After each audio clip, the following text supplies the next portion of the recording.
Yet voila. Have you ever came across the word Application Programming Interface, also known as API? Whether you are a techie or a non-techie, at least once in your life you might have come across this word. The Wikipedia says an application programming interface is a connection between computers or between computer programs. It is a type of software interface offering a service to other pieces of software. Let's break it down.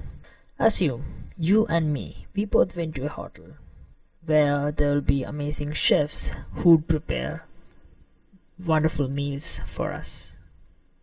But who take those meals made by chefs into our table? Yeah, you guessed it right. It's the waiters. Similarly, in the world of computers, API acts as a medium or interface between two different software technologies. So if you see, when you consider a website, the hotel is a front end. Front end means the place where you see all the images and inputs, where you can interact. The chef who would make the dishes is the backend. The backend is some other software or a program which will process the data you enter. So between this front end and backend, there should be a connection. And this connection is made possible by API. So basically, in a hotel, as a customer, we would be interacting with the waiter to inform what we required. The waiter will be bringing what is necessary for us, but the waiter won't be the one who makes those. That will be chef. So waiter acts as a medium. Similarly, API or the application programming interface acts as a medium.